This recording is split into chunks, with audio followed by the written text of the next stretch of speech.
እኛ ሙስሊሞች እኔ ሙስሊም ለምሳሌ እኔ ሙስሊም ነኝ። እኛ ሙስሊሞች ከድንግል ማርያም እንደተወለደ እናምናለን። ኢየሱስ ድንግል በድንግልና ያለ ወንድ ንክኪ እንደተወለደ እናምናለን። እስቲል ግን ፍጡር ነው ብለን እናምናለን። ለምንድን ነው? አምላክ በአራት አይነት መንገድ ሰዎችን ፈጥሯል። ነው የምታምነው? አንተ ፍጡር ነው ብለህ ነው የምታምነው? አዎ ላሳየህ እኮ ነው፣ ልነግርህ እኮ ነው። አምላክ ሰዎችን በአራት አይነት መንገድ ነው የፈጠረው። የመጀመሪያው ያለ ሴትና ያለ ወንድ አዳምን ከአፈር ብቻ ፈጠረው። ያለ ሴት ያለ ወንድ። የአዳም ተቃራኒ እኔ፣ አንተ፣ እሱ ከሴትና ከወንድ ተገኘ። የአዳም ተቃራኒ ማለት ነው። ከዛ ደግሞ ሌላ ሔዋን ደግሞ ያለ ሴት ከወንድ ብቻ ነው የፈጠረው አይደል? ጆናስ ይዛታል ታዲያ ኮሜንት ላይ አረ ላሽ በሏቸው፣ እኔን አዳምጡኝ። እና ሴት ሔዋንን ደግሞ ሲፈጥራት እንዴት ነው የፈጠራት? እኔ እኮ የሚገርመኝ አልተሰዳደብን፣ አልተነቋቆርን፣ ተመቻችተን እያወራን ምን አገባቸው እነሱ? የሚገርመኝ ነገር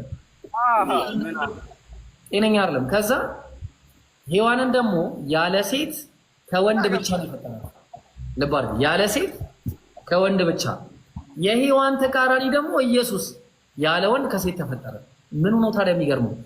አምላካችን አላህ በአራቱም አይነት መንገድ ሰዎችን መፍጠር እንደሚችል ማሳየቱ የማሳያ መንገዱ እንጂ ተአምራዊ አወላለድ መወለዱ እንጂ ፍጡርማ እኮ ከማርያም ስጋ ነስቷል እኮ እንዴ!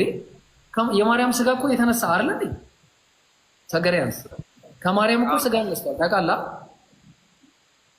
ያ ከማርያም የተነሳው ስጋ ይኸው ፍጡር ነኝ እያለ ተናገረ። አምላክ በዙፋኑ ላይ ተቀናቃኝና ተገዳዳሪ የሌለበት ነው።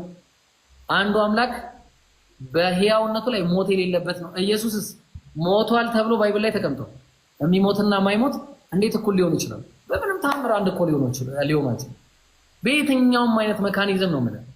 አንዱ አምላክ እንደማይሞት ሲናገር አንደኛ ጢሞቴዎስ ምዕራፍ 6 ቁጥር 16 ላይ እርሱ ብቻ የማይሞት ነው፣ ማንም ሊቀርበው በማይችል ብርሃን ይኖራል፣ አንድስ እንኳን አላየውም ሊያየውም አይችልም ማለት ለሱ የዘላለም ክብርና ምስጋና ይሁን አሜን እያለ ይናገራል።